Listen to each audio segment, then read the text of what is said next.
The word hit the room like a dropped tray. 52 people stopped chewing at once. He was on his feet before anyone could think. A man who owned half the skyline, pointing one finger at a woman in a stained white apron, telling her exactly what she was worth in front of every table. Nothing. She didn't cry. That's what nobody could explain afterward. Not the busboys. Not the line cooks.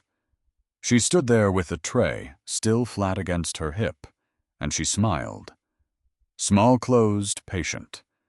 The smile of somebody holding one card, face down, that beats the entire table. Then she leaned in. She said 6 words. Only he heard them. And the most powerful man in that city went white. He'd had her fired inside 40 seconds. He'd forgotten her face by the elevator. I had 11 weeks left before he found out what he'd just done. The word landed in the middle of the dining room like a dropped tray. You're nothing. Roland Beckhurst said it loud. He meant it loud. 52 people were eating dinner at the Larkspur Room that night, and every single one of them heard it. And for about 4 seconds, the only sound in that room was the ice maker running behind the bar.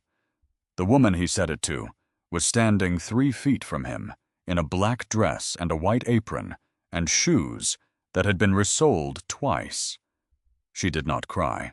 That's the part people would talk about later. The busboys, the line cooks, the couple at table 12 who'd come in for their 40th anniversary. Everybody expected the crying. It's what you expect. A man like that. A voice like that. A girl in an apron. She didn't cry. She smiled. Now, back up 6 months because none of this makes sense from the front. You have to come in the side door through the kitchen, the way she did every morning at 6. Her name was Etta Mullane. That's what it said on the schedule taped inside the walk-in. That's what the paycheck said, $11 and change after taxes. Direct deposit into a credit union account that had been opened 7 months earlier by a woman who had never in her life waited for a paycheck to clear. Except now she did. She watched it hit on Thursday nights like everybody else. The Larkspur Room sat on a corner in the old commission district of Merrow Bay, 4 floors of limestone brass door handles, worn soft in the middle from 60 years of hands. Inside it smelled like clarified butter and lemon oil and the cold metal smell of a walk-in door opening. Etta got there before the sun came over the buildings across the street. She unlocked the service entrance with a key that stuck. She flipped on the prep lights, and shoved it. That was the thing nobody had warned her about. She'd expected to hate it. She'd braced for it. 7 months earlier, she'd stood in a lawyer's office and been told what her father wanted from her. And she'd thought, fine, I'll survive it. I'll count the days like a prison sentence. I'll get through. But the kitchen at 6 in the morning had a hum to it. And Roscoe the sauté guy sang badly on purpose. And there was a rhythm to folding napkins, 40 of them, 60 of them. Your hands learning it until your brain could go somewhere else entirely. She had not expected to be happy in an apron, which was inconvenient, honestly, because she was supposed to be learning a lesson, and instead she was learning how to carry 3 plates on one arm. No, wrong. Ruth Ann Odell caught her wrist mid-air on her 4th day. You're gripping. You grip, you'll drop it by table 9. Ruth Ann was 66 years old, 30 years on that floor. She had gray hair pinned up in a style that had not changed since before Sloane was born, and forearms like a woman who'd carried a lot of weight a long way. She took the plates off Etta's arm one at a time and set them back down and started over. Here, flat. Let the bone do the work, not the muscle. The bone. Your forearm's a shelf. Use the shelf. Etta tried it. 3 plates. Steady. Huh. 30 years. Ruth Ann said. "I've got a few of those." She had a lot of those. Ruth Ann knew which table wobbled and which chair squeaked, and which regular's husband had died in March, and therefore should never be seated where they used to sit. She knew that Mr. Price got shaky hands after his second glass, and you brought his coffee early without being asked.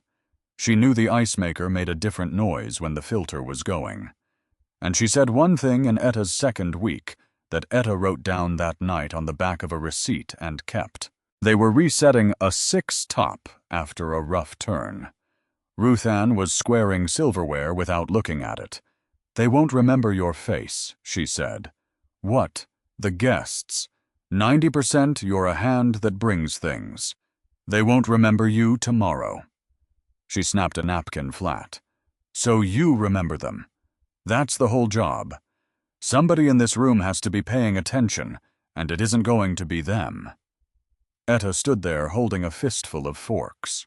Because she had a business degree from a school that costs more than a house, and she had run a foreign office of a company most people had never heard of, and she had sat in rooms where enormous decisions got made over sparkling water. And nobody in any of those rooms had ever put it that plainly. So she remembered them. Trina Kowal worked Tuesday through Saturday and had a 7-year-old named Otis and a cough she'd been carrying since February that she kept saying was nothing. She did the dinner shift here and a morning shift at a warehouse out past the rail yard, which meant she slept in blocks of 4 hours and had learned to be cheerful on top of it, which is a specific skill and a brutal one. She showed Etta a picture of Otis at least twice a week. Otis with a gap in his teeth. Otis holding a fish he did not catch. Otis in a puffer jacket 2 sizes too big because you buy big, that's how you do it. It has to last 2 winters. And Odessa Pratt came in every Tuesday at 10:40. 84 years old. Same table, the 2-top, by the second window. Same order. Black tea milk on the side, 1 shortbread, and she took 40 minutes with it, because 40 minutes was the point. "You're new," Odessa said the first time. "I am. You'll be gone by Christmas. They always are." She said it without any meanness at all. She said it like you'd say, "It looks like rain." "Milk on the side. Not in it. They pour it in and then it's tea-colored water, and I have to be polite about it." Milk on the side. "You'll forget." Etta did not forget. By week 6, Odessa's tea was on the table before Odessa got her coat off, and Odessa never said thank you for it. Not once. And Etta understood that this was itself a kind of thank you. You don't thank a thing that's simply reliable. You thank a favor. Odessa Pratt had stopped considering it a favor, which meant she'd started considering Etta part of the room. That was the promotion. Nobody gave her a plaque. So that's what the fall looked like. 6 in the morning. Napkins. Ruth Ann's shelf arm. Otis in a puffer coat. Milk on the side. And a woman living 2 lives so cleanly that she'd started to lose track of which one was the costume. Because here's what she was not telling anybody. Every night, after close, Etta Mullane walked 2 blocks east past the shuttered fabric wholesaler to where a black sedan sat with its engine off. And a man built like a bank vault opened the door without a word. And she got in. And the phone in the console was not the flip phone in her apron pocket. And when it came on screaming. Board flags, wire confirmations, 9 missed calls from a man named Edmund Rook, because the woman in the apron was Sloane Redfern, 28 years old, sole chair of Auden Holdings. Her father had died 9 months ago. Desmond Redfern, 68, dead in a chair in his study, with reading glasses still on his face and a glass of water going warm beside him. He'd built something enormous, and had spent 40 years making sure nobody knew his name while he did it. Ardennes didn't carry the family name. That was deliberate. That was the entire trick. Which is why nobody at the Larkspur Room ever looked twice at Etta Mullane. The will had a condition. 1 year. New name minimum wage inside the companies she'd just inherited. Get discovered or quit, and the trustees would convene to review whether she was fit to hold any of it. 7 months in, as of that fall. 6 of them here. But the will wasn't why she'd picked this restaurant. The last thing her father wrote, actual handwriting, blue ink, on a torn half-sheet, clipped to the back of a document nobody was ever supposed to read. Casually was 3 words. The Larkspur Room. No explanation. No sentence around it. Just the name of a restaurant that a hospitality group inside Ardennes had been running for years, and whose building her father had bought outright personally, 8 months before he died, at a price that made no sense to anyone who saw it. She had gone looking for why. 6 months in, she still hadn't found it.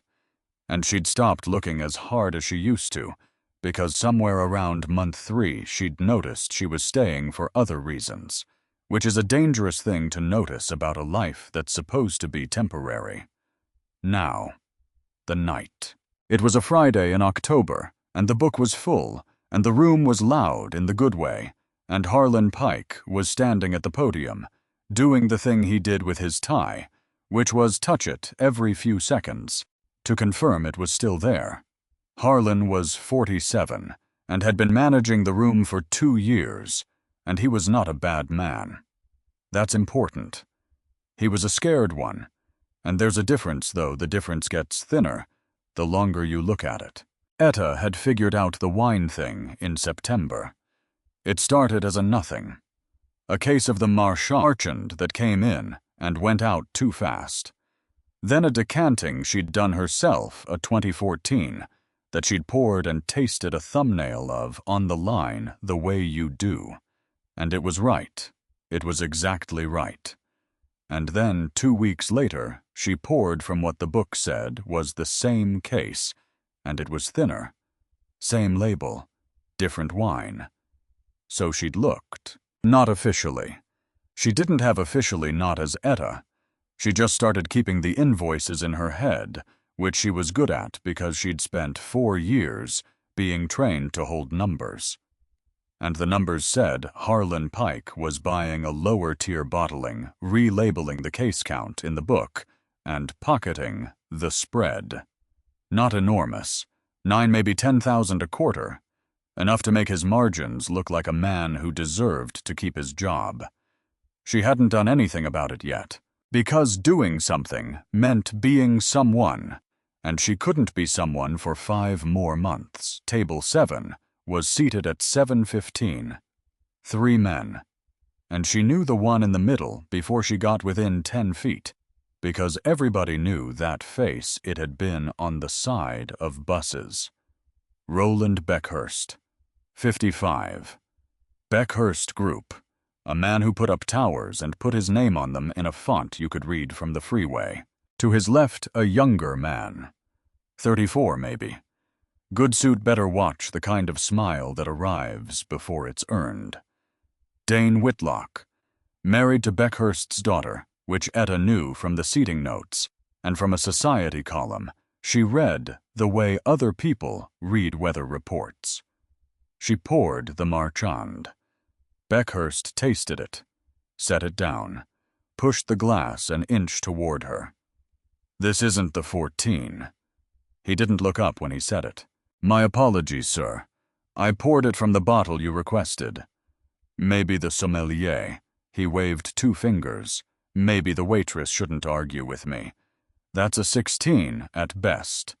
It's thin. Bring me the 09, and don't charge me for this one. And here is the thing that made her stomach turn over. He was right. Not about the label.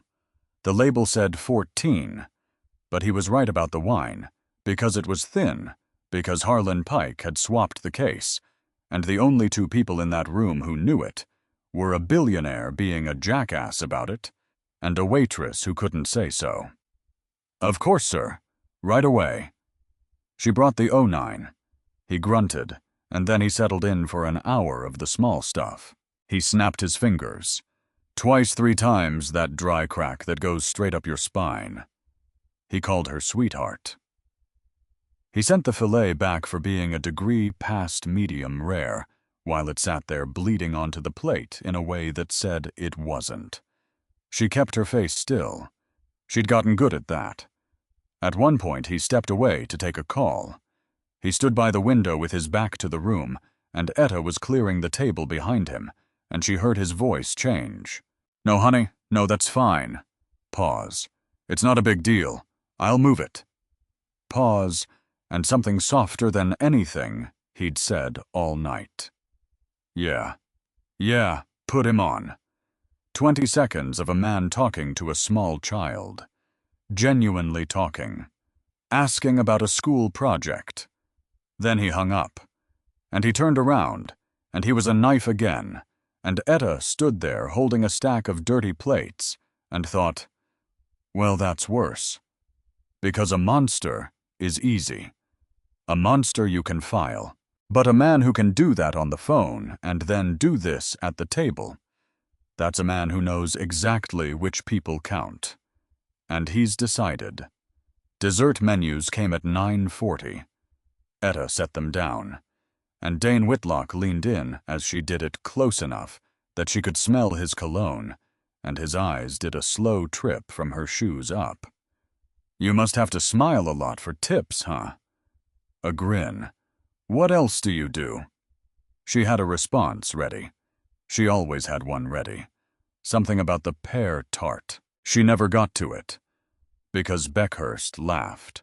Short, cold. The laugh of a man dismissing a check. "Leave it, Dane. You can't buy class." He picked up his water. "And you sure can't rent it from this one." And something in Sloane Redfern, which had been folded up small and quiet for 6 months, and had been sat on and stepped over and called sweetheart, snapped. She didn't retreat. She stopped. She set her hands behind her back and she stood up straight, and she looked Roland Beckhurst directly in the face for the first time all night. Her eyes were green. That was the first thing that registered on him, which was strange, because he'd been served by her for 2 hours and could not have told you a single thing about her face. "Is there a problem with the service, sir?" The voice was wrong. That's what he noticed second. Not the words. The voice. It didn't have the apology in it. He put the water down. "What did you say to me?" "I asked if there was a problem with the service." She let one beat go by. Her eyes moved to Dane and came back. "Or whether the problem is with your guests' manners." Dane's face went red in patches. Beckhurst pushed his chair back. The legs screamed on the floor. And he stood up, and he was a foot taller than her, and he was very, very calm, which is the worst thing a man like that can be. "I could buy this building and have it down by Tuesday." Quiet. Almost gentle. "I could have you fired so fast your head would spin. Do you have any idea who I am?" "Yes, sir. You're Mr. Beckhurst." "And what are you—" He pointed. Actually pointed one finger an inch from her collarbone. "You're a girl in an apron. You bring my food. You take my plates." And then loud enough for the coat check.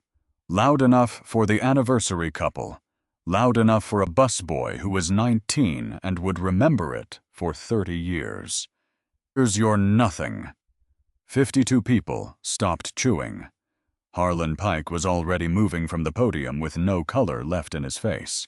And Etta Mullane did not flinch, and did not cry, and did not look angry.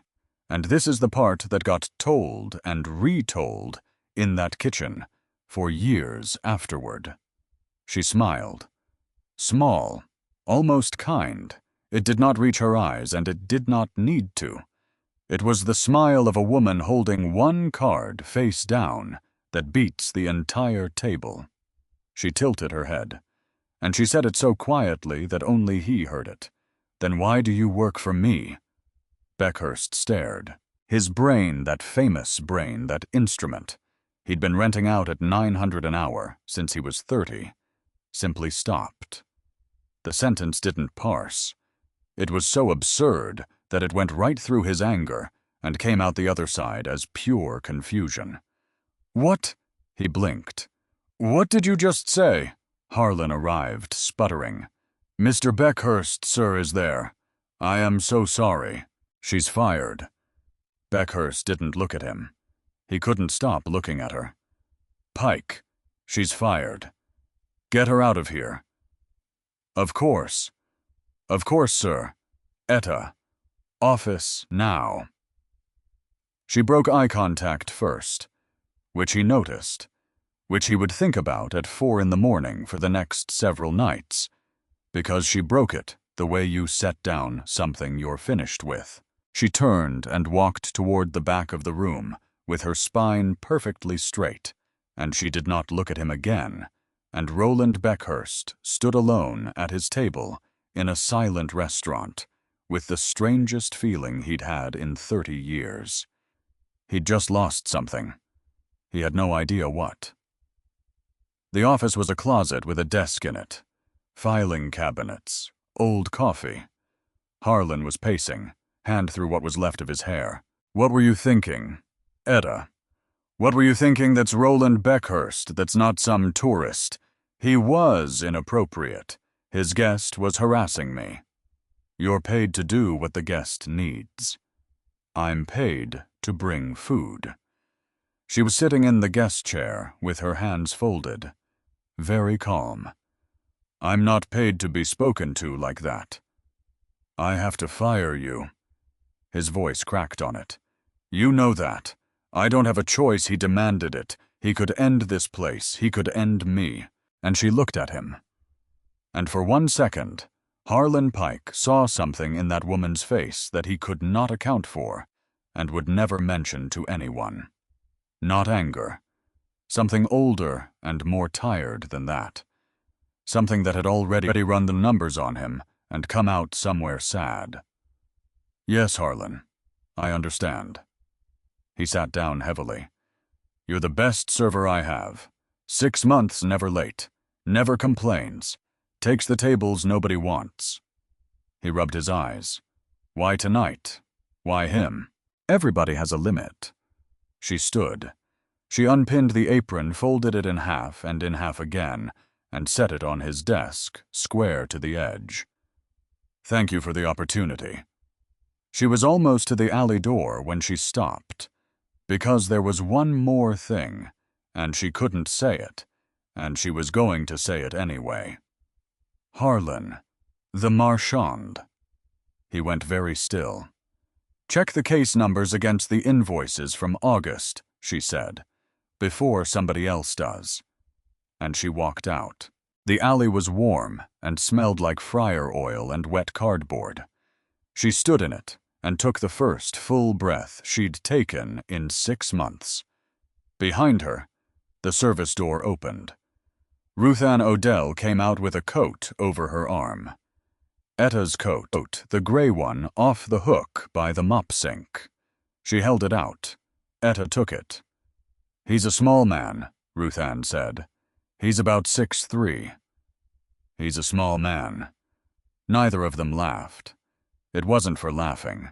Ruth Ann folded her arms and looked at her for a long moment longer than was comfortable, the way she looked at a table she was reading before it sat down. 30 years I've been in that room," she said. "You learn to tell who's passing through." She nodded at the coat. "You're not passing through. I don't know what you are, but you're not that." And then she went back inside, and the door shut, and Etta Mullane stood alone in an alley holding a coat. She walked 2 blocks east, past the shuttered fabric wholesaler, past the parking meter with the dent in it.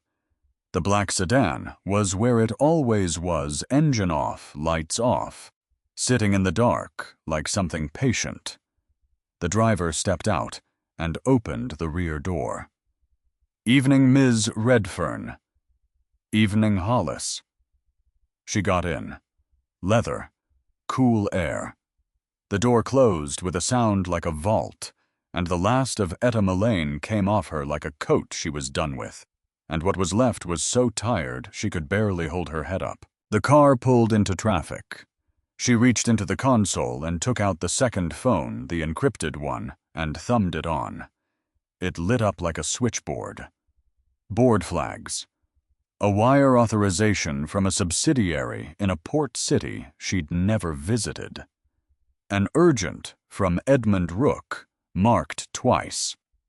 And under all of it, one automated notification she'd set up herself 7 months ago to flag anything touching a certain hospitality group. Employment status change. Location 0114, the Larkspur Room. She looked at it for a long time. Because a woman named Etta Mullane had just been fired. And the person who signed off on her termination, the person who owned the building and the lease and the walk-in and the podium, Harlan Pike stood behind, and every plate in that kitchen was sitting in the back of a car, in the dark, holding a phone. She let her head fall back against the seat, and somewhere across town, on the 80th floor of a building with his own name on it, Roland Beckhurst was standing at a window. He could see the whole city from replaying 6 words he could not make sense of and telling himself it didn't matter. "I had a board meeting coming. End of quarter. Ardennes Holdings, the parent company, the silent one, and some chair he'd never met flying in to sit across a table from him and sign off on the biggest project of his life. 5 blocks of a neighborhood called Corbin Row coming down to make room for something with his name on it. Whoever she was. He'd handled worse. She did not go home. She had a home. Technically. 41st floor glass on 3 sides, a view of the harbor that a magazine had once photographed for a feature she never read. Nobody had cooked in that kitchen in 9 months. There was a bowl of decorative stones on the counter that a decorator had put there, and that Sloane Redfern had never once touched. And every time she came back to that apartment, she looked at those stones and thought, who is that for? So she didn't go home. She had Hollis drive her to the storage unit off the rail yard instead. Unit 14C, $400 a month, paid from the account. Nobody watched.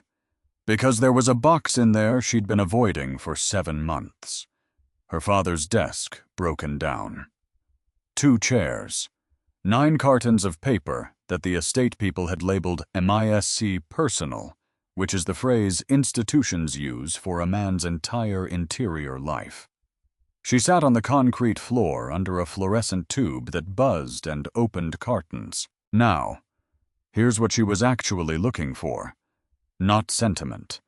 She could get sentiment anywhere. She was looking for payroll. Because those 3 words had been driving her insane for 7 months, and she'd assumed for 6 of them that they were an instruction. Start here. Learn here. Except Ruth Ann had said something in the alley that rearranged everything. 30 years I've been in that room. 30 years. And Sloane had gotten into the car and thought that restaurant has been standing for 60. Somebody keeps records. Restaurants always keep records because restaurants get audited constantly, because that's the one industry the government does not trust. And her father had bought that building himself. So, carton 6, a rubber-banded folder soft with age, the corners gone furry. Inside it, photocopies. Somebody had gone to a records office and paid by the page. Employment registers. The Larkspur Room. Hand-typed carbon smudged. She went through them with her thumb. And she found him on the 4th page. Redfern D. dishwasher, $1. She sat there on the concrete with the buzzing tube overhead, and did the math 3 separate times, because the first 2 times she got a number she didn't believe. 53 years ago. He was 15, her father. Desmond Redfern, who died in a study with 1,000 books in it, who never once, in her hearing, said a word about where he came from. Who taught her to read a balance sheet at 9, and taught her to hold a fork properly at 4, and never taught her a single thing about himself. 15 years old. Buck 15 an hour. Standing at a sink in the back of a room she had spent 6 months carrying plates across, and she'd walked past that sink every morning at 6. That exact sink. They'd replaced the fixtures, but not the basin, because it was solid steel and there was no reason to.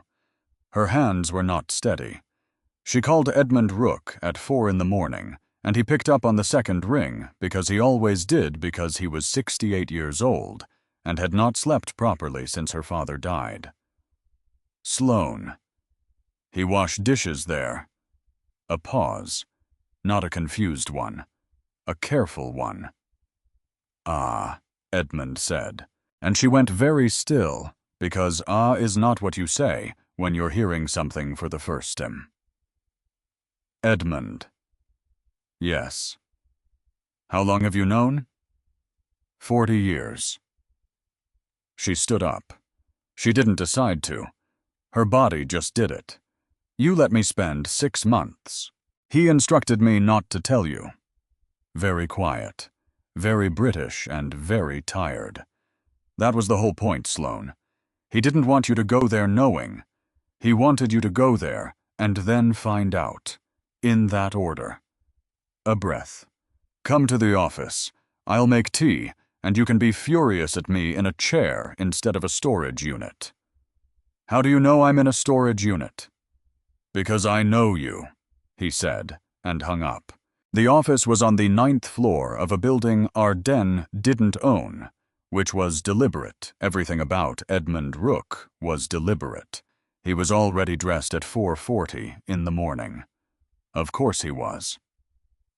She came in with the folder and put it on his desk and did not sit. Tell me all of it. So he did. Her father was 15 and had no people. That's the beginning of it.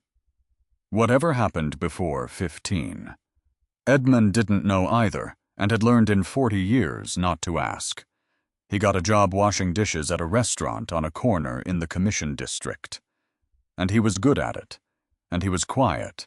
And he slept some nights in the dry storage room with the door propped, which the night porter knew about, and never reported.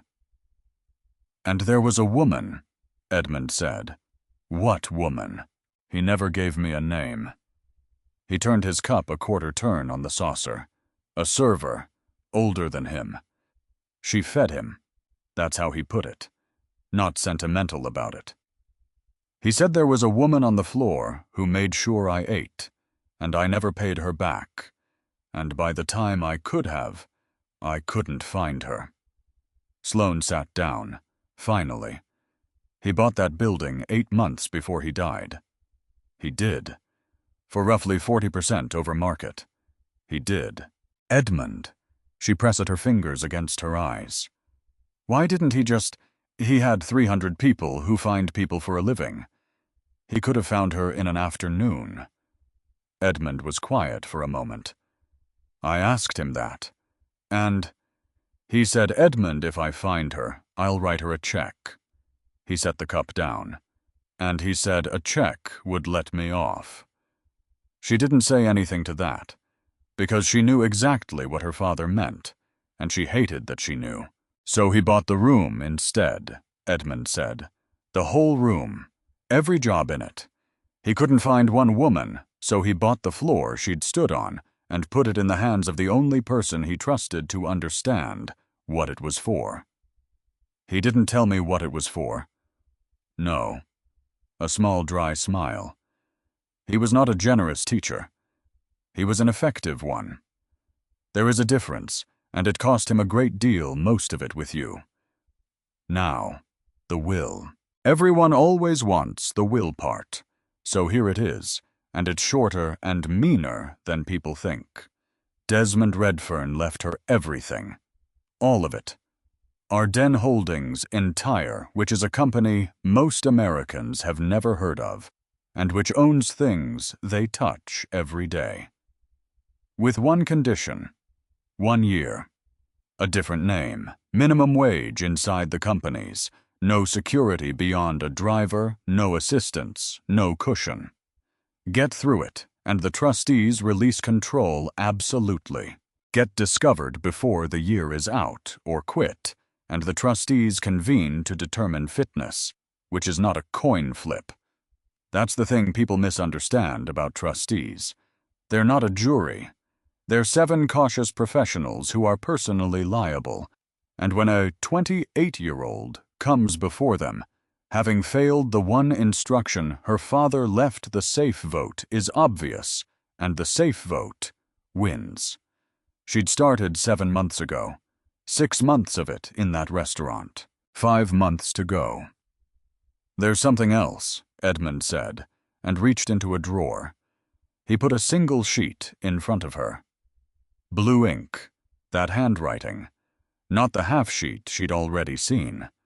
A second one sealed marked with a date. The date was the day she finished. You've had this the whole time?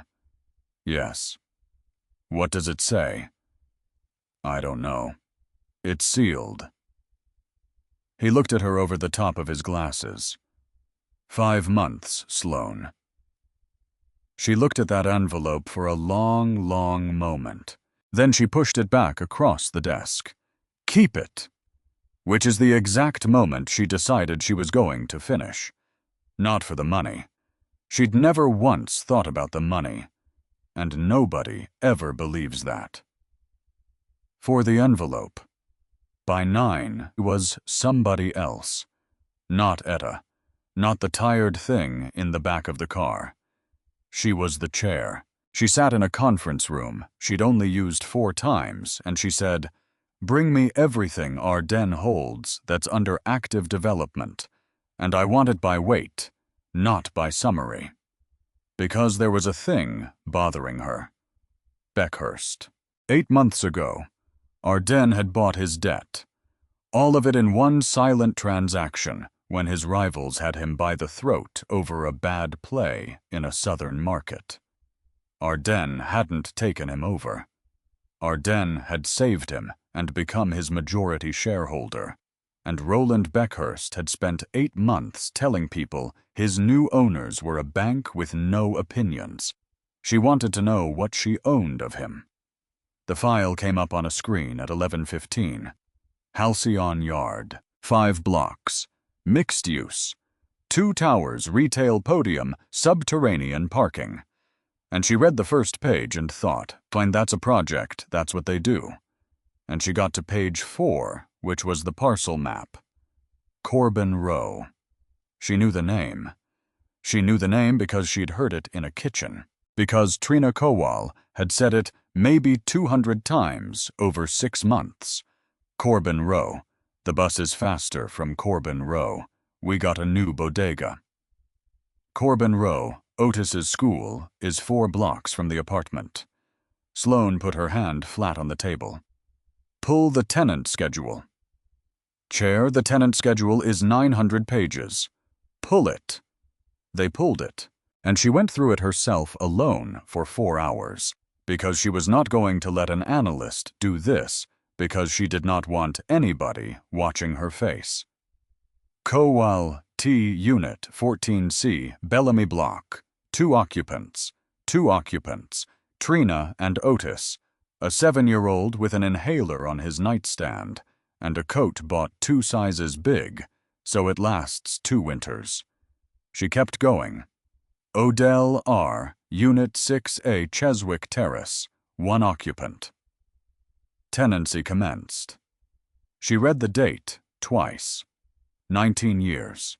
Ruth Ann Odell had lived in that apartment for 19 years, which meant she'd moved in while her husband was still alive, which meant every wall in it had him on it somewhere. Sloane kept going. She didn't want to. She kept going.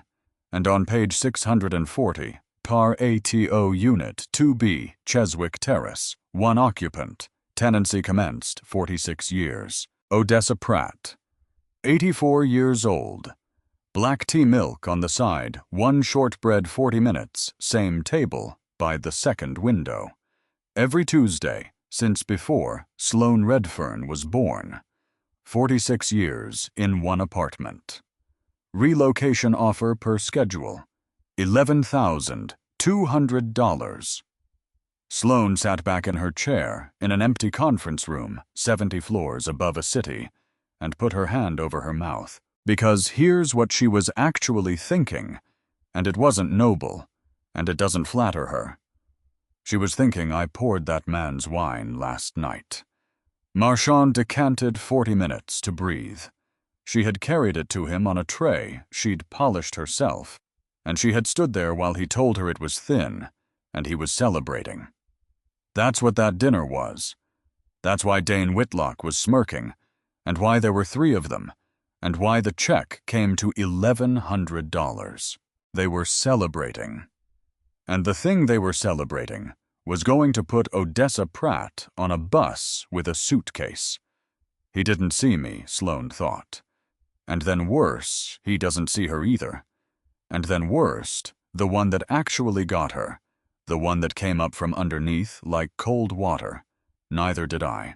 Because how long had she been walking past Odessa Pratt with a teapot? 6 months.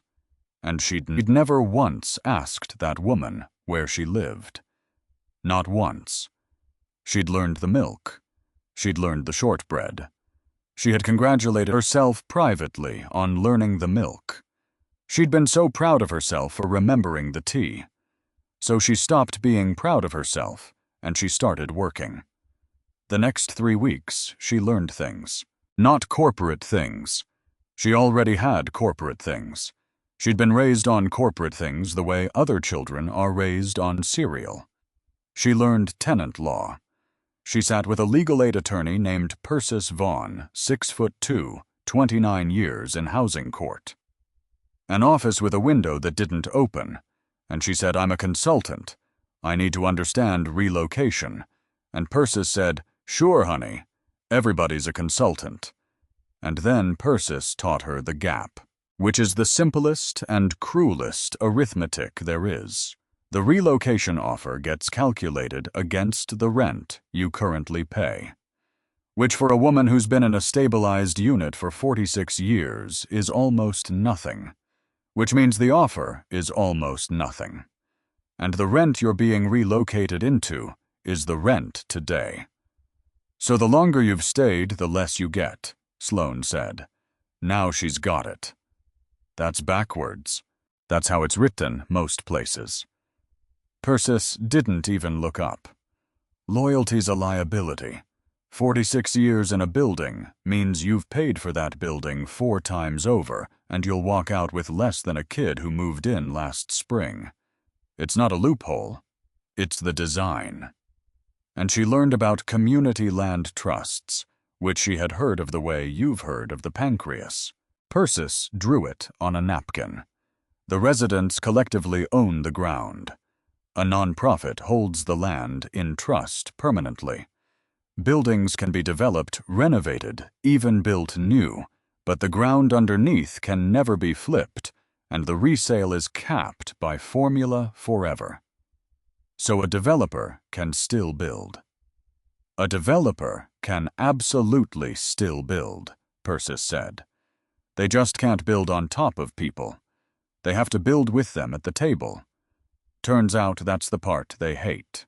Sloane wrote the words down in a notebook she'd bought at a bodega on Corbin Row.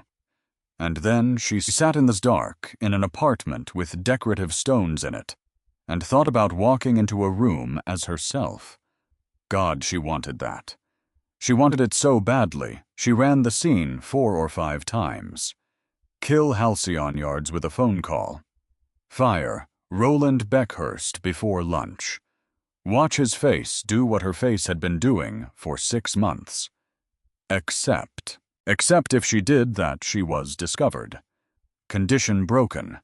Trustees convene, and she was not entirely sure, sitting there, what she'd be giving up, if that happened only that something in her chest went cold when she got near the edge of it, and she didn't want to look at the shape of it yet. So she picked up the phone and called Edmund at 11 at night. "I need to do this without being in the room." A pause. "That is considerably harder." "I know. You'll be fighting a man with your hands tied and your name off the door." He sounded almost amused. "You'll be a rumor from an office. Meanwhile, he'll be in front of the board with a laser pointer and a very good suit. Then I need somebody who can be in the room." "Who?"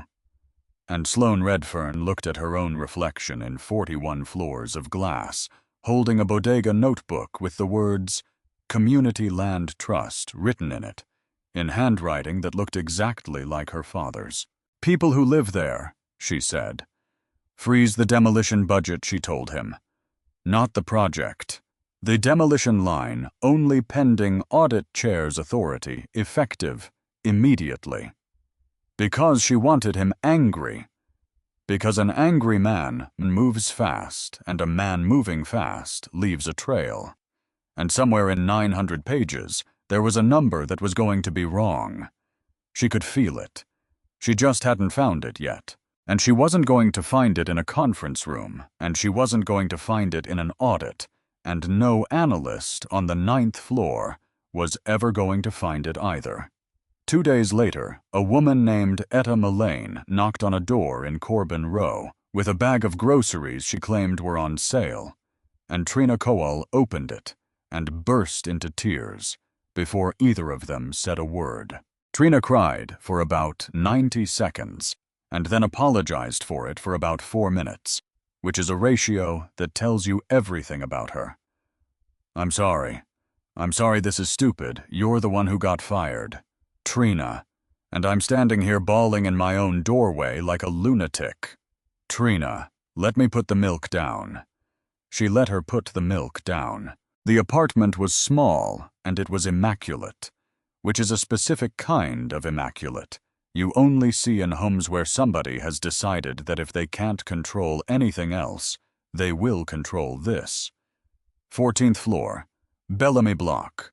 A pull-out couch in the living room with a boy asleep on it, and an inhaler on the side table, and a coat on the hook by the door that was 2 sizes too big.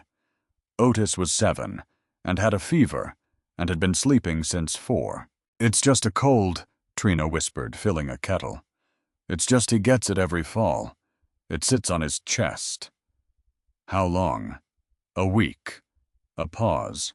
9 days. Sloane looked at the inhaler and did not say anything about 9 days. They sat at a table barely big enough for 2 plates, and Trina turned her mug around and finally said the thing she'd been not saying since she opened the door. "We got the notices." "When?" "August." She laughed, one note no humor in it at all. "They put them under the doors. Not certified mail, nothing, just under the door, like a pizza flyer." She came back with a folded page, soft at the creases from being unfolded 100 times. Beckhurst Group Notice of Planned Redevelopment, Halcyon Yards. Sloane read it with her heart going hard, because she had approved the wording on that letterhead template 11 months ago, in a batch of 40 documents she had skimmed. They offered a buyout, Trina said. 11-2. For the unit. For the whole thing. For 8 years. For the deposit and the moving truck and first last, and security somewhere else. She sat back down. "Do you know what first last and security is out here now?" "Yes." "It's more than 11-2. "Yes." "So," Trina spread her hands, "so that's the joke." She was quiet for a second. Then softer, and this is the part Sloane would think about at 3 in the morning for weeks afterward. "People like him. They don't hate us, Etta. That's what I keep trying to explain to my mother. He doesn't hate me. He'd have to know I exist, to hate me. Now, here's where Sloane Redfern started lying to people she loved, and she knew she was doing it, and she did it anyway, and it is going to cost her something before this is finished. I got temp work, she said. Filing. Law office up on 9th. Good for you. And I hear things. She turned her mug. There's a parent company over Beckhurst. Ardennes. Trina blinked. The bank people. They're not a bank.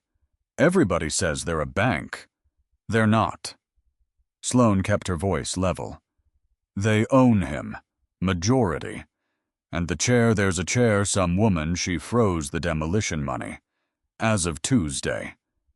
Trina stared at her. Froze it. Pending audit. Etta. She leaned in. Etta, does that mean? It means somebody up there is looking for a reason. And Sloane watched hope come into that woman's face. And she had put it there with a sentence.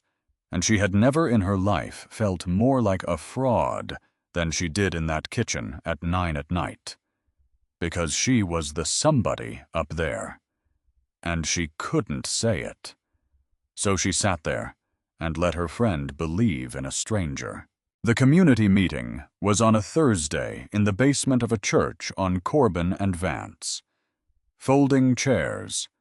90 of them, about 60 filled, which the woman running it said was the best turnout yet, which told you what the other turnouts had been. Sloane sat in the back row in a wool hat. She'd like to say she was being tactical. She was hiding. And it was terrible. Not the crowd. The content. A man in a windbreaker got up and read questions off an index card he'd clearly rewritten 4 times, and the questions were good. They were the right questions, and there was nobody in that room who could answer any of them. Where does the dust go? Who pays for the school buses if the school closes? What happens to a lease when the building's gone? 60 people in a basement asking the right questions into an empty room, and Sloane sat there with the answers in her pocket and her mouth shut. Ruth Ann Odell stood up not. She didn't have an index card. I'm not going to argue about the money, she said. Everybody's arguing about the money, and it's a waste of your evening because they've got more of it, and they'll win that one. She let that sit. So I'll just say the names. And she started saying names. 61 of them. She'd counted. Every person she could remember who'd lived in Cheswick Terrace in 19 years, and what unit, and what happened to them. Mrs. Aldana, in 3C, who taught piano and never charged the kids who couldn't pay. The Boyles who lost a son and moved south. Dennis on the 4th floor who shoveled the whole block for 11 winters and then had a stroke, and nobody shoveled for him. 61 names in a church basement. It took 4 minutes, and it was the most devastating thing Sloane Redfern had ever sat through, and she'd sat through her father's funeral. Because what Ruth Ann was doing was so simple. She was making them expensive. You can move a tenant for 11.2. You cannot move Mrs. Aldana in 3C, who taught piano, and never charged the kids who couldn't pay, because now she has a face, and once a thing has a face, somebody has to look at it. Afterward in the hallway, with the bad linoleum, Ruth Ann found her by the coffee urn. You came. I live here now, Sloane said. Which was almost true. She'd taken a room on Corbin 6 days after she got fired, $400 a month, a hot plate, and a window that faced a wall. Sublet. Since the restaurant. Ruth Ann looked at her over the top of a styrofoam cup, that look again. The one from the alley. Sure, she said, and didn't push. And that was somehow worse than pushing. Now the numbers. Because while Etta was sitting in a church basement, the chair of Ardennes Holdings was going quietly out of her mind on the 70th floor of a building across town. The audit came back on the frozen demolition line, and the audit said clean, which was wrong. She knew it was wrong, the way you know a note is flat. 22 months of Halcyon Yard's paperwork and every single page balanced, and the demolition and site prep line came to $218 million, and it balanced against a bid from Halvern Constructors, and the bid was signed and dated and countersigned, and it balanced. Nothing balances. That's the thing about real construction. Nothing ever balances. There's always a change order, always a soil surprise, always a week of rain. When a construction file is perfectly clean, it means somebody built it clean, which means somebody built it after the fact, which means you are not looking at a record. You are looking at a story. But she couldn't prove a story from inside the system, because whoever wrote the story had access to the system. She spent 9 days on it and got nowhere. And on the 9th night, she was sitting on the floor of a $400 room reading a photocopy of a bid document, so tired she was reading the signature block for the 4th time without seeing it. Halvern Constructors. Executed by, and then underneath in that little line nobody reads, Field Superintendent of Record. And Sloane sat up so fast she hit her head on the windowsill. Because a superintendent of record gets a copy. That's the whole thing. That's the entire crack in it. The company keeps the master. The client keeps a copy. The system keeps a version. All 3 of those live in a world somebody with access can edit. But the field super, the man in the boots who has to make the pour on Tuesday, he gets a paper set. And he takes it home in a truck. And it goes in a drawer or a garage or a box because that's what those men do. Because if it ever goes to court, it's his neck and every one of them knows it. Halvern had been building in Marrow Bay for 40 years. Ruth Ann Odell's husband dead 3 years, had worked construction his entire life. She had never once asked what company. Which is exactly the thing she'd promised herself she would stop doing. She was on Cheswick Terrace at 7 the next morning with 2 coffees. Ruth Ann opened the door in a bathrobe and did not seem surprised, which again was starting to be a pattern. The apartment was 19 years deep. That's the only way to describe it. A wall of photographs going back to a wedding where everybody's collars were enormous. A recliner with a shape in it. A man's flannel shirt still hanging on the back of the bedroom door, and neither of them mentioned it. Your husband, Sloane said. Vernon. What did he do? Ruth Ann's cup stopped halfway. Why? And here it was. The moment. She could lie. She'd gotten very good at lying, disgustingly good. She'd been doing it for 7 months. And it came out smooth as cream now, and that was its own kind of horror. Because I need to know if he kept paper, Sloane said. Ruth Ann set the cup down. Sit down, Etta. Ruth Ann, sit down. She sat, and Ruth Ann Odell looked at her for a long, long moment, and then went into the bedroom, and came back with a step stool. Top of the hall closet, she said. I can't reach it any more, and I won't ask my nephew because then he'll ask me why I'm keeping it. It was a cookie tin. Faded picture of a harbor on the lid, dented on one corner, taped shut with masking tape gone the color of weak tea. I was a super for Halvern, Ruth Ann said. 31 years. He kept everything. Drove me crazy. I said, Vernon, we've got a garage full of paper, and he said, Ruthie, the day something falls down, they're going to come looking for the man who signed for the concrete. Sloane's hands were shaking again. Twice in 1 month. Some record. Did he ever work on Corbin Row? He priced it. Ruth Ann frowned, reaching for it. 4 years ago, maybe. After he retired, they'd still call him in, because nobody could estimate a demolition like Vernon. Somebody was looking at those 5 blocks before your Mr. Beckhurst ever put his name near them. Vernon did the walkthrough and wrote the number and came home and said they're going to want to do it in a hurry. "Ruthie, and you can't do that block in a hurry." Sloane got the tape off with her thumbnail. Inside folded blueprints, gone soft. A tin of loose screws, because of course. 3 field notebooks. A photograph of a job site with 9 men squinting into the sun. And a manila envelope. Halvern Constructors, Demolition and Site Prep. Corbin Row Parcels 1-5, Pricing Basis. She opened it. She read the summary page, and the number at the bottom was $155 million. She read it again. She read it a third time out loud, in a whisper, like a woman checking a lottery ticket.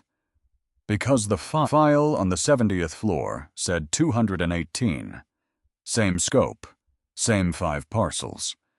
Halvern had carried Vernon's basis forward into their bid, the way estimators do adjusted for 4 years of escalation, and the escalation did not account for $63 million. $63 million that had been approved by a board wired somewhere and papered over so cleanly that a forensic audit had come back and said the word clean. Etta. Sloane looked up, and she must have had a face on because Ruth Ann Odell had gone very still in her recliner in her bathrobe at 7 in the morning. "What is that?" "It's the number." "What number?" "The real one." And Ruth Ann Odell, 66 years old, 30 years on a restaurant floor. 19 years in that apartment, 3 years a widow, looked at the tin box on her coffee table. And she said Vernon. Just that. Just his name. He'd walked in the door.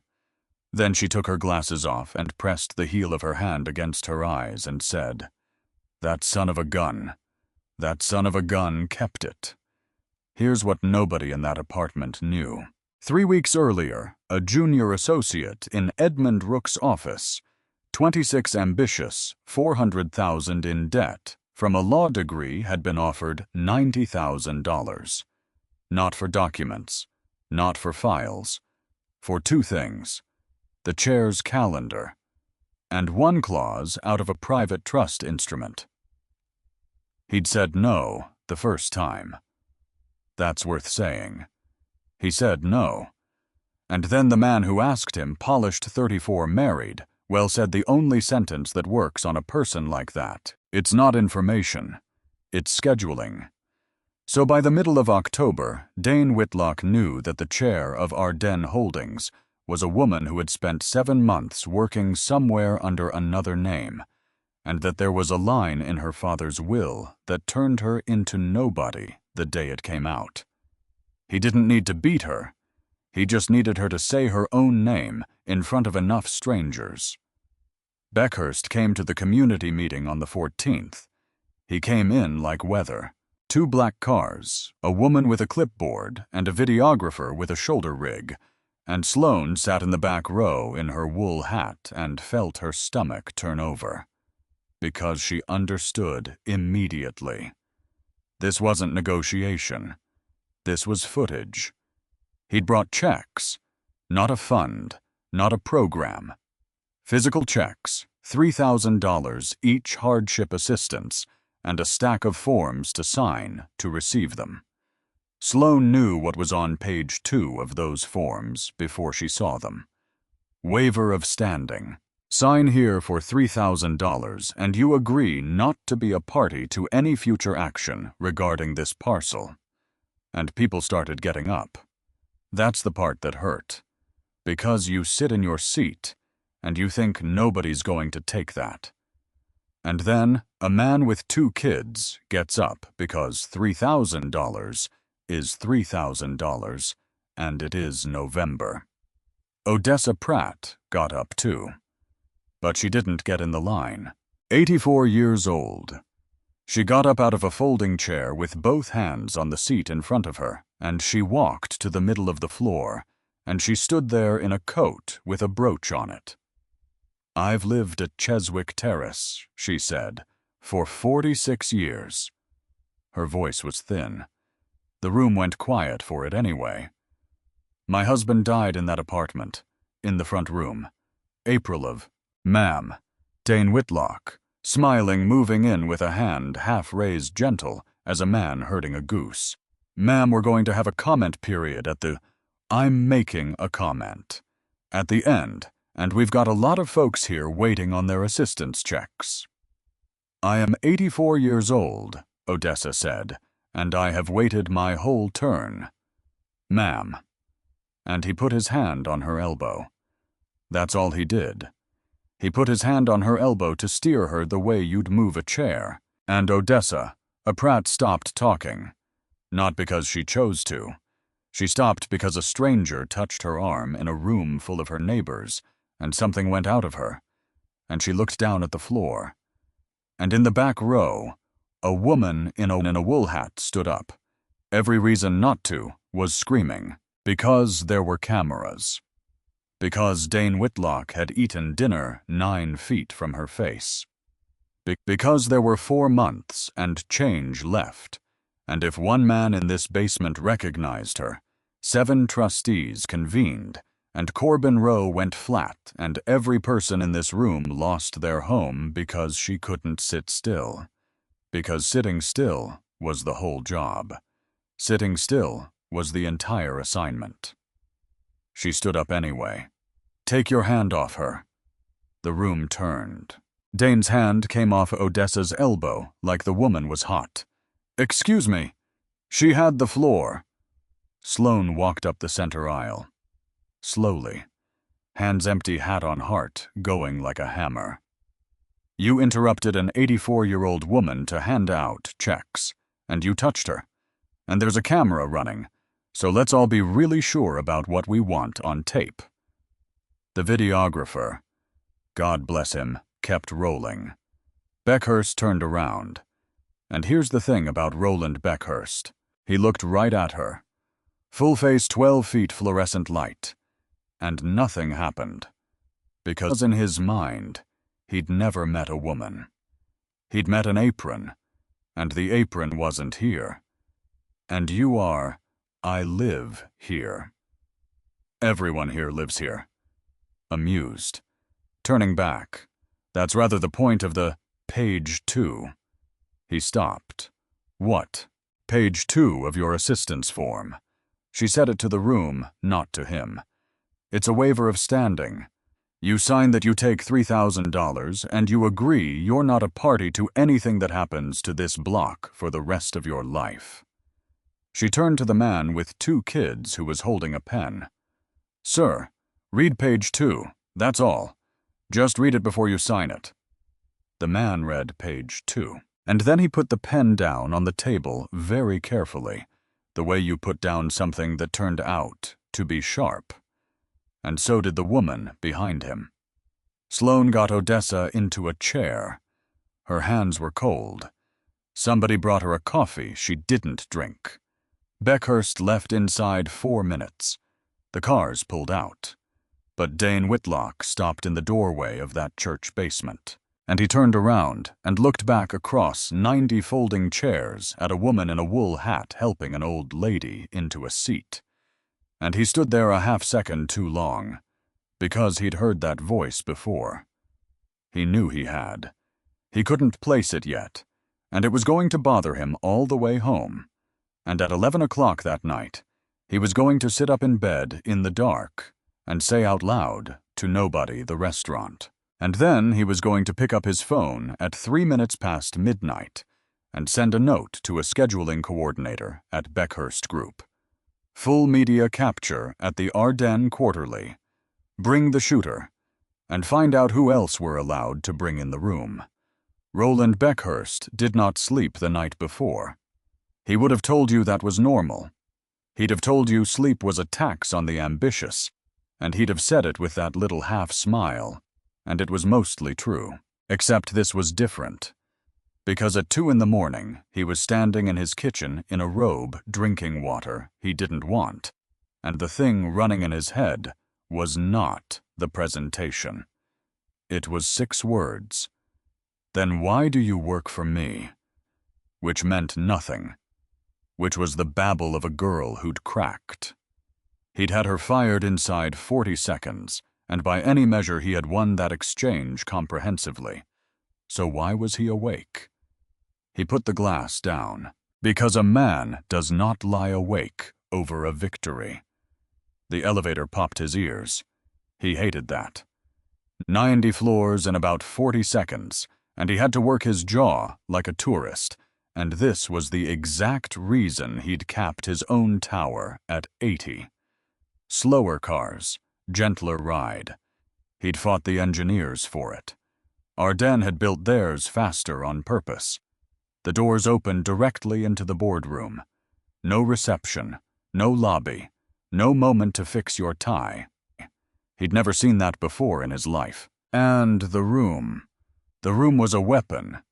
He clocked it in 2 seconds because he'd designed rooms like it and never quite this well. 100 feet long. One table black, polished to a mirror, so the whole thing read as a hole in the middle of the floor. Chairs set far apart, which does something to a delegation. It pulls them into individuals. And the west wall was glass. All of it. One enormous, unbroken sheet. And out there, small sitting down among the midtown giants, was Beckhurst Tower. His name on it. 4-foot letters. From here they were the size of a thumbnail. That's deliberate, he thought. Somebody sat in this room and chose this angle, which he respected, and which made him want to break something. He'd come in with a war counsel. Peter's general counsel, a man whose face lived in a permanent state of anticipating bad news. Stevens, the CFO, sweating through a shirt at 9:45 in the morning and clutching a leather binder like a flotation device. 2 analysts with cases. A videographer Dane had added to the manifest, and 2 seats on the guest list Dane had spent a week arguing for. And Dane, who had been strange all week. Twitchy. Asking twice whether Roland had ever actually met the chair. 7 people were already seated. He recognized none of them and disliked all of them instantly, on principle, on sight. They weren't the men he'd come up against. No cigars, no scar tissue. A woman in her 40s, with a severe haircut, working a transparent screen. A man in his 30s in a hooded sweatshirt under an expensive blazer. An older man who nodded once and went back to his notes. Accountants, Beckhurst thought. A committee of accountants, and a girl with an inheritance. At the head, beside a single empty chair, sat Edmund Rook, sipping water, not standing up. "Mr. Beckhurst, you're early." "I'm prepared." He took the seat directly opposite the empty one, so the whole black length of the table ran between them like a field. "The chair is finishing her review." "I'm sure she is." He snapped his case open. "While Her Highness completes her homework, we can begin. My team has revised the— We'll wait." Rook didn't raise his voice. That was the maddening thing. He never raised it. "She's very punctual. She wouldn't want you to have to start over. It would be inefficient." Inefficient. A man who bills by the hour, lecturing him about efficiency. Beckhurst put both hands on the arms of his chair and made himself breathe. And he was building the first sentence of his counterattack when a soft tone sounded from the console in front of Rook. Rook glanced down. "Ah, she's on her way up." A beat. She notes she's bringing a guest for the minutes. A Miss Trina Kowal, representing the Corbin Row Residents Association. Beckhurst was on his feet before he decided to be. Absolutely not. Nobody moved. "This is a closed meeting. Shareholders and officers. You do not walk an activist into—" "The chair," Rook said, "holds control of Ardennes. Ardennes holds control of your company." He turned to Paige. "She may bring whomever she likes, as apparently may you. Please sit down. She may bring whomever she likes. The absolute unembarrassed size of it." He sat down, and his brain went sideways fast the way it always did in a crisis, because he had prepared for 11 hours to fight a financier, and now he was going to be made to fight a victim on camera. He leaned to his left. "Get the crime figures up, and the blight photographs. Now." Dane didn't answer. Beckhurst looked at him. Dane Whitlock had no color in his face. Not nervous. Emptied out. I was watching the far doors, and his jaw was doing something, and there was sweat along his hairline in an air-conditioned room. "Dane." "Yeah." "What's the matter with you?" "Nothing." The doors opened. They were enormous, and they moved on some pneumatic thing that made them sigh, and two figures came through, backlit from the corridor. The first one stepped into the light, and Beckhurst almost laughed, because she was tiny. A thin woman in a department store suit, pressed so many times it had gone shiny at the elbows, holding a plain manila folder against her chest like a shield, her face white, and her eyes enormous. This was the ambush. This was what he'd been kept awake by. He felt a wash of relief, so physical it was almost pleasure. He would eat this woman alive, and be gentle while he did it, and it would look like grace. He barely glanced at the second figure. Some junior lawyer. A handler sent to hold the activist's hand. He was already writing his opening line. "Ma'am, I understand the emotion here, but progress." And then the board stood up. All 7 of them. At once without a signal, the way people stand in a courtroom. Beckhurst blinked, because they weren't standing for the little woman with the folder. She was still 6 feet behind. So he turned his head, and he actually looked at the second one. She was tall. She was walking slowly. Not hurrying, not performing, just walking, and her heels made almost no sound on that floor, and she wore a navy suit so plainly cut that it took him a full second to register what it must have cost. She went past the board, past her own guest. She didn't stop. She kept walking all the way to the head of that black table, all the way to the empty chair. And Edmund Rook, who had not stood for Roland Beckhurst, rose and pulled it out for her. She turned to face the room, and the window light came across her, and Roland Beckhurst's world came apart. It was not shock. Shock is a feeling, and this had no feeling in it at all. It was a machine failing. 2 images loading into the same slot, and neither one giving way. A girl in a black apron. Hair scraped back. Cheap shoes. Something you point at. And this. Same face. Same green eyes. Same everything and nothing. Because the face was in the wrong frame, and the frame was the size of a building. Dark hair down. Hands on the table. One thin watch. And the eyes came down the whole length of that black table, past his lawyer, past his CFO, and landed on him with the weight of a wall. He heard himself make a sound. Etta. It came out cracked. It came out as a question. He had said that name to a waitress, and she smiled. That smile. The one from the restaurant. The one he'd been turning over at 2 a.m. for 11 weeks. She tilted the smallest correction. "It's Ms. Redfern, actually." Then to the room in a completely ordinary voice. "Good morning, everyone. Please sit." They sat. He didn't. He couldn't remember how. "Thank you for coming, Mr. Beckhurst." She pulled her chair in. "I've been looking forward to this." Peters got it first.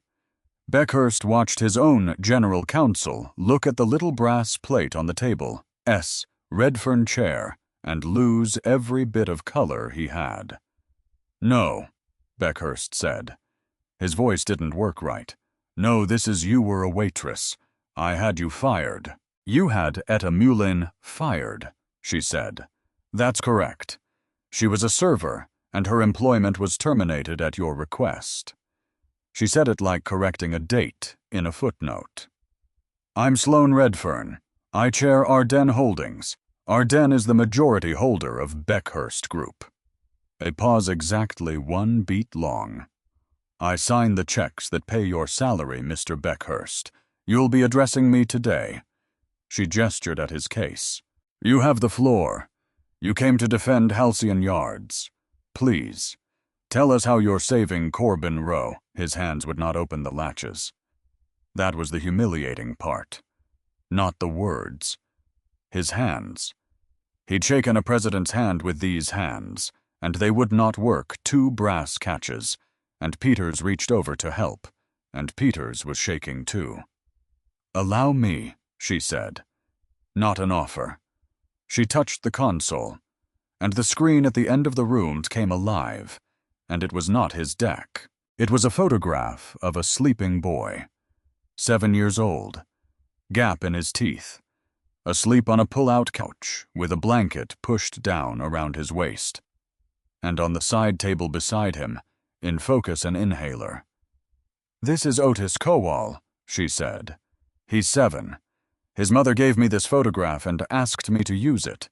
He lives on the 14th floor of Bellamy Block, which you have scheduled for implosion in March. Trina Kowal, standing at the far end of the room in a shiny elbowed suit, looked at her son on a screen the size of a garage door and put her hand over her mouth. Your environmental filing, Sloan said, which you signed, describes the resulting particulate event as acceptable and temporary. Click. A letterhead from a clinic on Corbin. This is from a physician who has practiced in that neighborhood for 22 years. She has 91 pediatric asthma patients within 4 blocks of the demolition footprint. She writes that in her clinical experience, uncontrolled demolition dust from a project this size will put an unacceptable number of those children into emergency care, and that she has watched it happen before on that same block. Sloan looked up. She wasn't consulted. She's 400 feet from the fence line and nobody called her. Click. An old woman in a coat, with a brooch on it, sitting in a folding chair in a church basement looking at the floor. Odessa Pratt, 84. Cheswick Terrace Unit 2B, 46 years. Beat. Her husband died in that front room. Click. A single line item. Your relocation offer to Ms. Pratt is $11,200. The number sat up there in white on black. The cost to rehouse an 84-year-old woman in the same district at current market is not less than $71,000. She let it hang. Your filing categorizes her as successful tenant relocation. There's a checkbox. This is... Beckhurst found his voice, and it came out as a bark. This is anecdote. He stood. The chair went back. This is sentiment. We're not social workers. You cannot build anything in this country without your right. She said it so easily that it stopped him mid-sentence. We're not social workers. Her voice dropped, and it got quieter, and quiet was worse. So let's talk about business instead. Let's talk about fraud. Click. 2 columns. On the left is the demolition and site prep line you submitted to this board. $218 million. Click. A scan. Folded creases visible. Soft edges. A document that had spent 4 years in a cookie tin under a picture of a harbor. On the right is the pricing basis Halvern carried into that bid. 155 adjusted for escalation. The room temperature did not change. Nothing dramatic happened. Stephen simply put his face in his hands and stayed that way. That's a difference of $63 million. Beckhurst was staring at the screen. And here's the thing. I wasn't calculating. He wasn't spinning. Sloan was watching his face very carefully because she'd been rehearsing this moment for 11 weeks, and what she saw on it was not a man being caught. It was a man reading. "I want to be fair to you," she said. "For 3 weeks I assumed this was you. It's your signature on the submission. It's your project. Your name is on the building." Click. A wire diagram. 6 transfers. $63 million left your company in 6 payments over 7 months. Everyone coded as Site Remediation Overrun. Everyone approved under a delegated authority that lets a designated officer clear remediation items without a counter-signature. A control your own board waived in March at the request of the officer who benefits from it. She looked up. The receiving entity is Kestrel Bay Partners. Beckhurst said, "I've never heard of it." "I believe you." Click. Kestrel Bay Partners is registered to Dane Whitlock. The room did nothing. That's what Sloane remembered afterward. Nobody gasped. Nobody stood. 7 board members looked at a screen, and 1 CFO breathed out through his hands, and the air conditioning kept doing what air conditioning does. Roland Beckhurst turned his head, slowly, like his neck was rusted, and he looked at his son-in-law. Dane was already halfway out of his chair. "That's Roland. That's a shell we set up for the parcel assembly. You signed the—" "Sit down. You signed the formation docs, you. Sit down." Dane sat down. And Roland Beckhurst, 55 years old, who had put 11 towers on that skyline, stood at the end of a black table with his hands flat on it, and did arithmetic in his head that nobody could see. 7 months. Which was the same 7 months his daughter had been saying, "Dad, Dane's stressed. Dad, don't push him." Which was the same 7 months he'd stopped reading remediation line items, because there were 400 of them, and he had a man for that. He had a man for that. He'd said that sentence out loud maybe 40 times in bars and on golf courses with pride in it. I've got a man for that. Family. You want somebody in the seat who can't walk away. And he had been so busy being enormous that his own house had been carried out the back door in pieces for 7 months, and he had signed for it. Something went out of his face. And then it came back as rage, because that's the only door a man like that has ever installed. "You." He came around the table. Peters half rose and thought better of it. "You think this is clever?" His voice climbed. "Playing dress-up in your own building. Hiding in a kitchen like a rat listening to gossip, Mr. Beckhurst. You inherited this. 10 feet away. 5. You've never built anything. You've never made a payroll at 2 in the morning with nothing in the account. You were given every single thing you have." He was in front of her now, shouting down at her from a foot of height. "You sat there and took it. You know why, because that's what you are. An apron. A pair of hands." And then hoarse because he had nothing left in the chamber but the one round, "You are nothing." The word landed on that black table and died there. Sloane Redfern did not stand up. She didn't raise her voice. She let it be quiet for 3 full seconds, and 3 seconds in a room. Like that is an extremely long time, and everybody in it heard exactly how small the word had sounded. Then she tilted her head. The same tilt. The exact one from a restaurant 11 weeks and 100 years ago. "Mr. Beckhurst," she said, "if I'm nothing," she let it come, "then why do you work for me?" Something in his chest went out like a pilot light. His mouth opened. A sound came out, half breath, half something else. And every bit of height went out of him at once, the way it does, the way it always does. And he was suddenly and completely just a tired 55-year-old man in a very good suit standing in somebody else's room. He reached back for his chair. It wasn't there. He'd knocked it over. Sloane looked at him for one more second. Then she turned away. And that was worse than anything she could have said, because it meant he was finished as a subject. "Ms. Kowal." Trina jumped. "Would you like to speak?" And Trina Kowal walked the length of that 100-foot table in her pressed suit, holding her folder.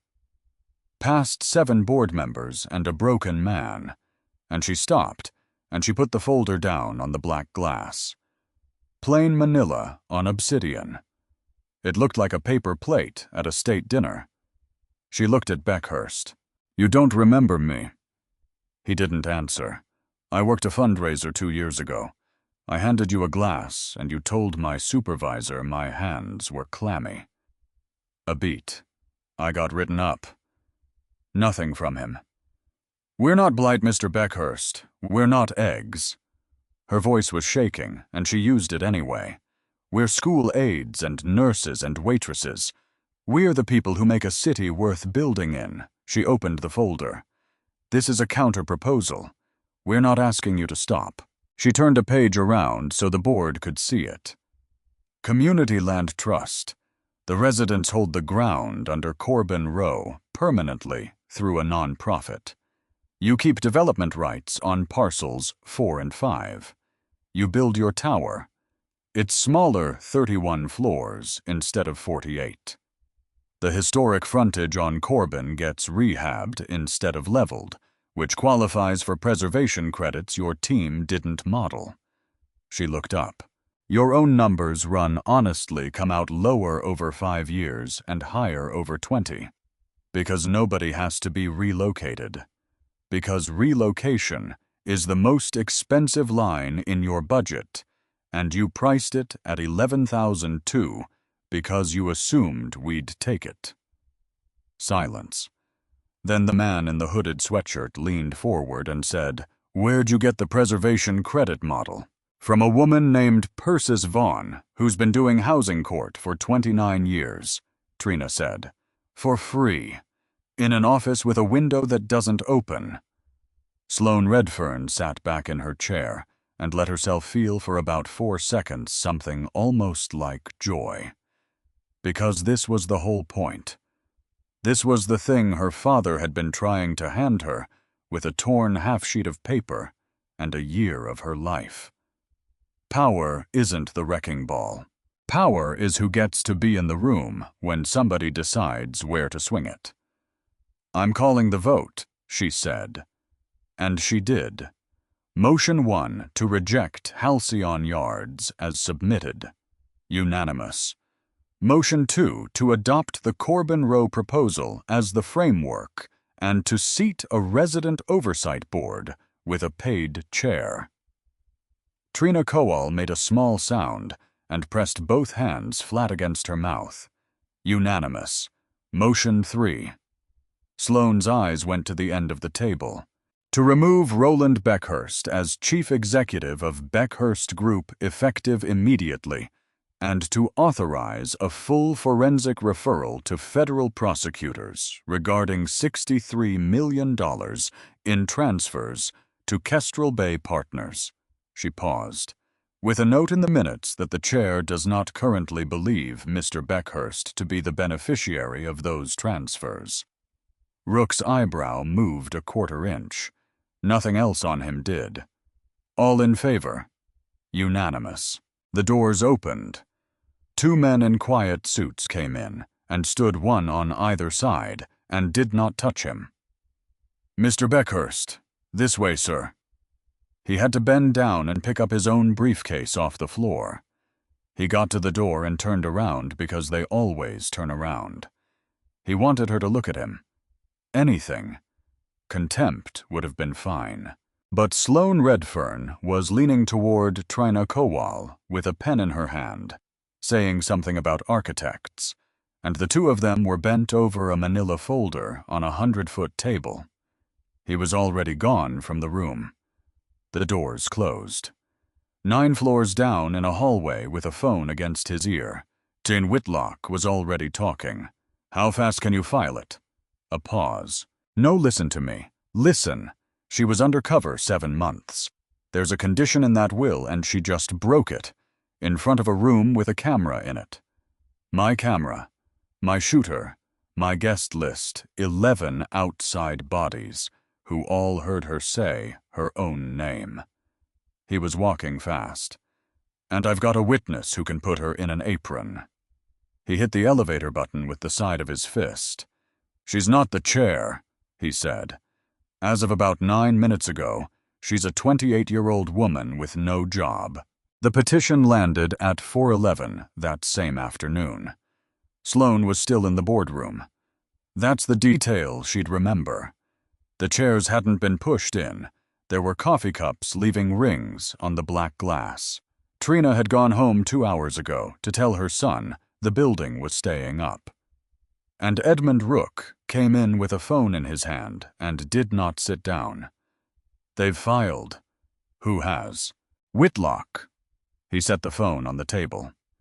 Through counsel addressed to the trustees, requesting an immediate fitness determination. Sloane looked at it. On what grounds? That you disclosed your identity before the completion of the year. I disclosed it in a board meeting, to my own board. You disclosed it, Edmund said, in a meeting with 11 non-Ardennes attendees, filmed by a camera operator. He added to the manifest in front of guests. He spent a week fighting to get seated. He rubbed his eyes. Sloane. He built the room, and he isn't wrong about what happened in it. She sat down slowly. How long do I have? The trustees convene Monday, 9 a.m., which was 3 days. Edmund. Yes. If they take it. What happens to Corbin Rowe? He didn't answer right away. Which was the answer? The vote you took this morning is a board resolution, he said carefully. A new board can revisit a resolution. So they'd build it. They'd build it responsibly. Better relocation, proper environmental, no fraud. He met her eyes. And they'd build it. Because $63 million in recoverable value sitting under 900 tenants is not a thing. 7 fiduciaries leave in the ground, and every one of them would sleep perfectly well. Sloane put both hands flat on the table. Because here, it was finally in words. She could keep the company, or she could keep the block. Not both. She went home to the $400 room. Not the apartment with the decorative stones. The one on Corbin with the hot plate, and the window facing a wall, which she'd told herself she kept for cover.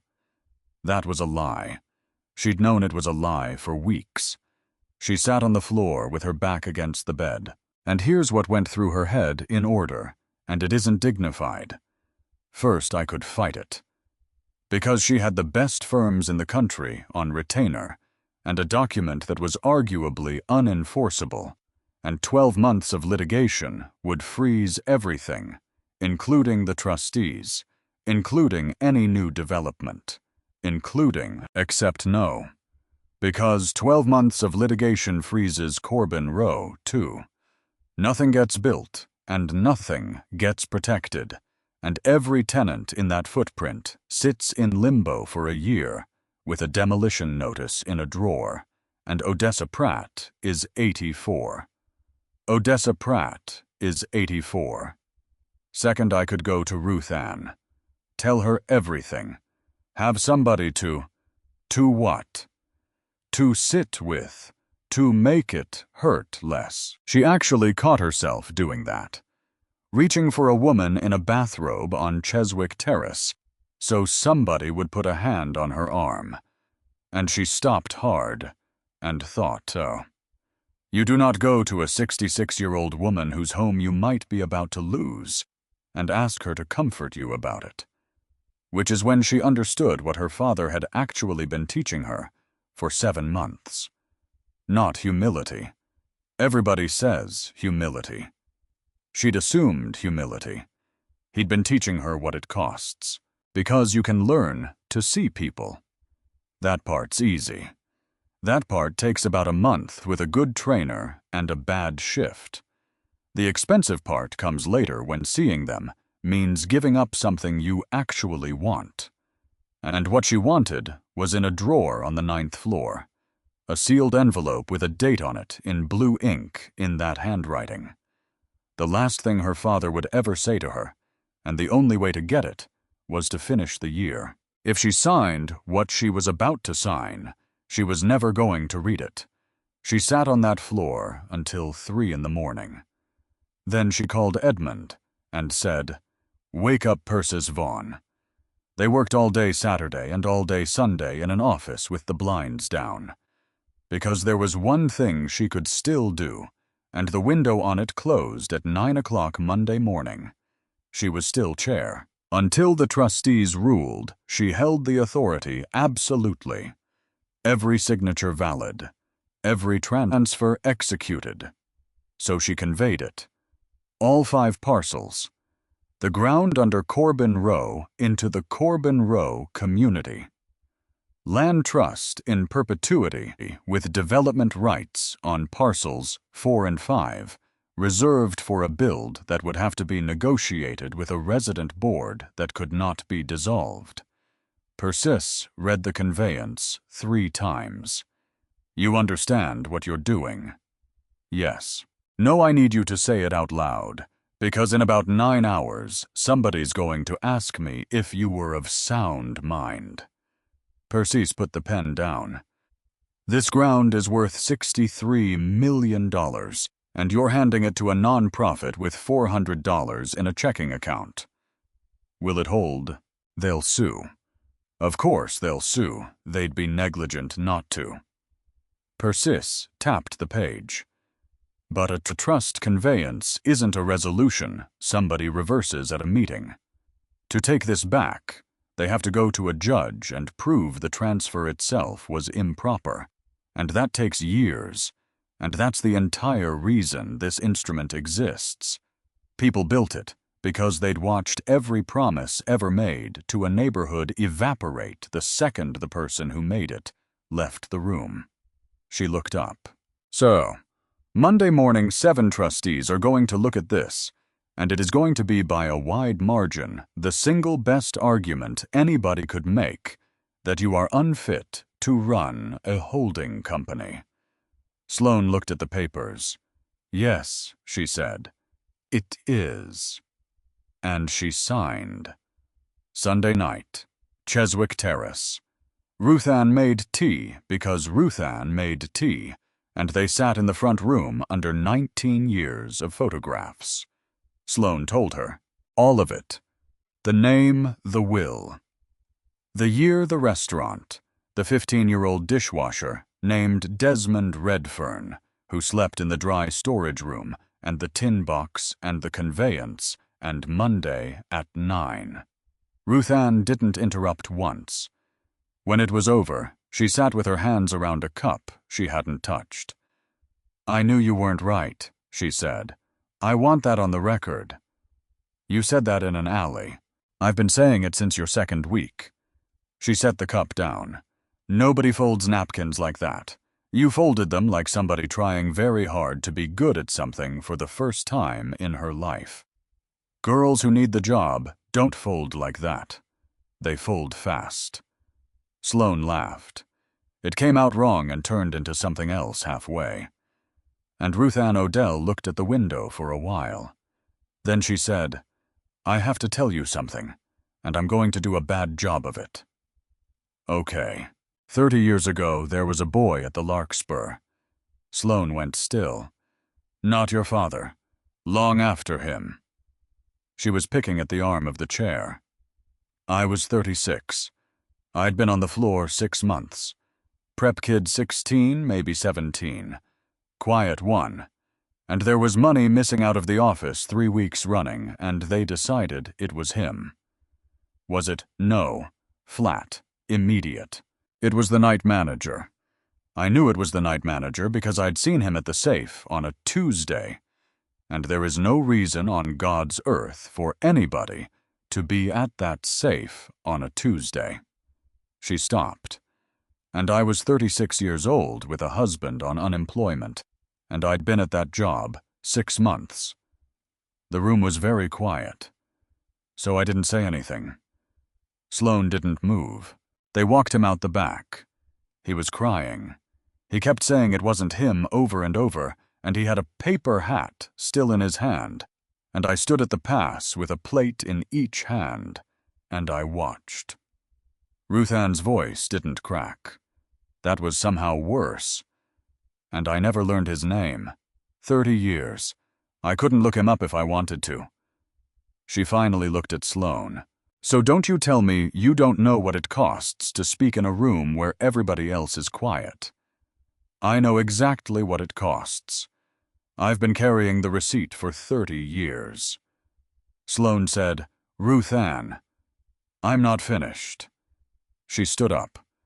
66 years old, in a cardigan, in a room with a dead man's flannel still on the bedroom door. You stood up in that church basement, for Odessa, with a camera running and everything to lose, and you didn't know it would work. She picked up the cold tea and took it to the sink. That's the whole thing, honey. That's the only thing.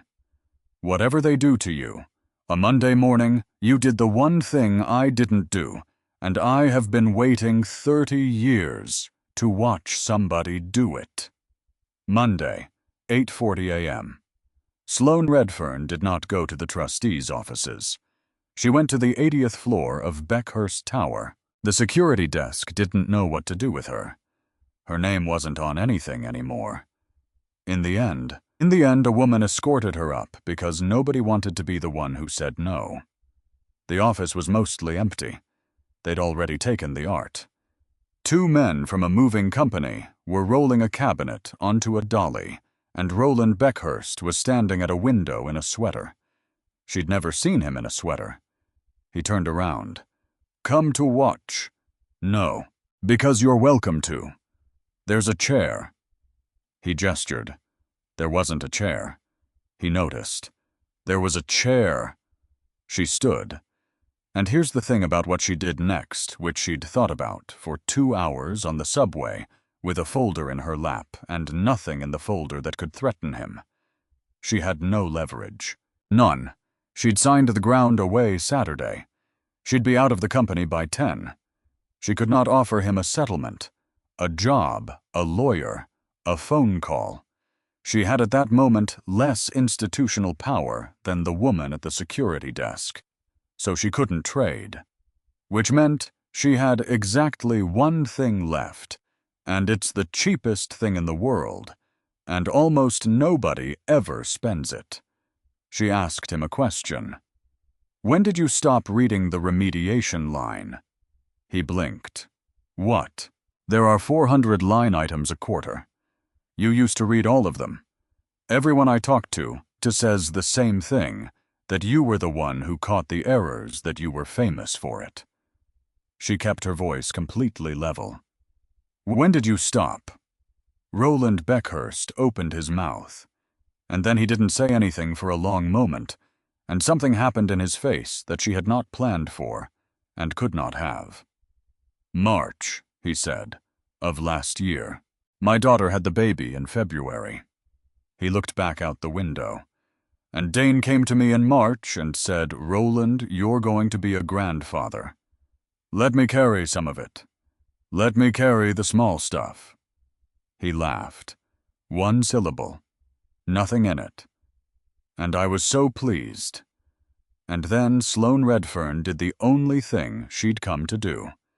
She shut up.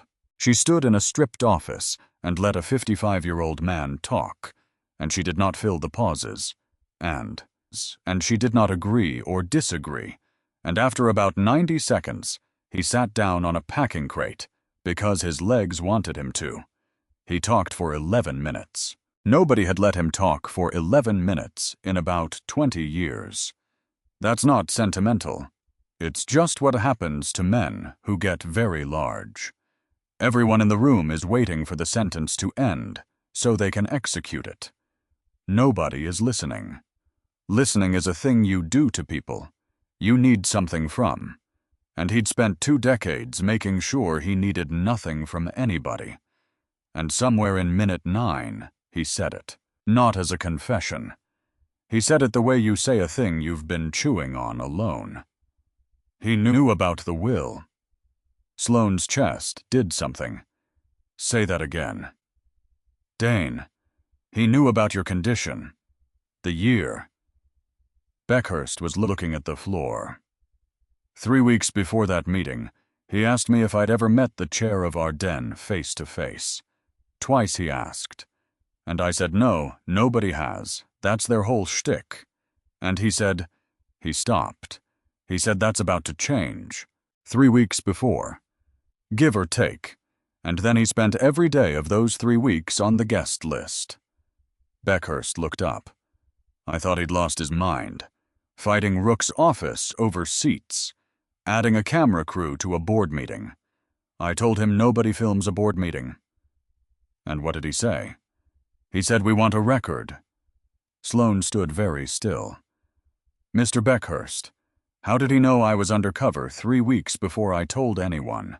And she watched a man who had been the smartest person in every room for 30 years arrive. Finally, all the way at the bottom of it. He had somebody in your lawyer's office, he said. He told me it was scheduling. 91 minutes later, Persis Vaughn stood in front of 7 trustees and said one sentence that ended it. A man cannot build the breach and then collect on it. That was the whole argument. Everything else was paperwork. Because Dane Whitlock had paid for a clause out of a private trust instrument, and then spent 3 weeks stacking a room with cameras and outside witnesses for the express purpose of triggering it. And you can dress that up in a great many pages, and Persis did, but a room of fiduciaries only needed the one sentence, because every one of them could see the liability from where they were sitting. The petition was dismissed at 11:52. The trustees did not restore her. That's important. They didn't have to, and they didn't.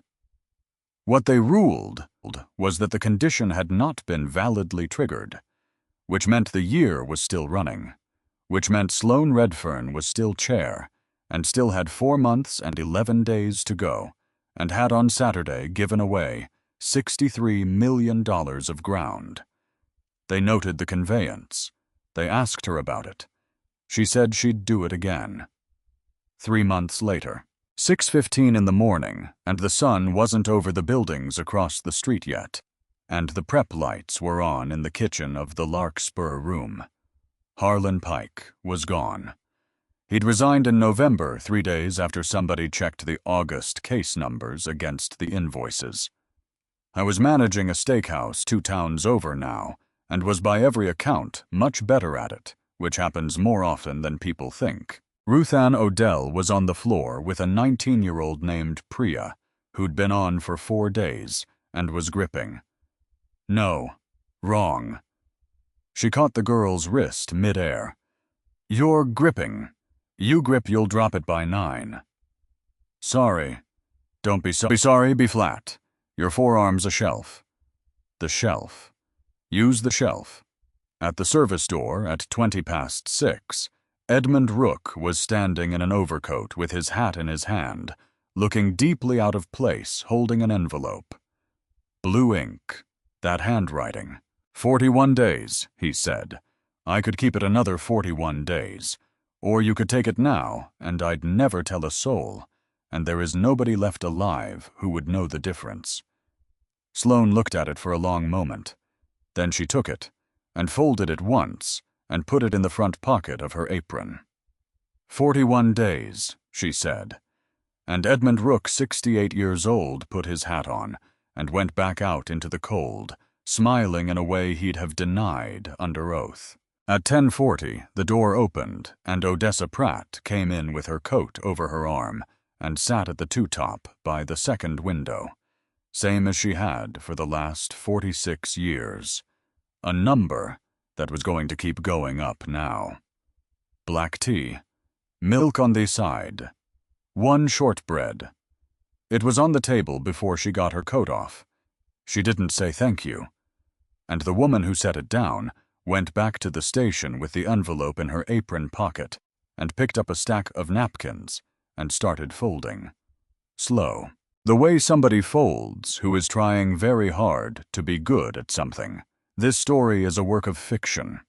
All characters' names, businesses, places, events, and incidents are products of the imagination or used fictitiously. Any resemblance to actual persons living or dead, or actual events is entirely coincidental.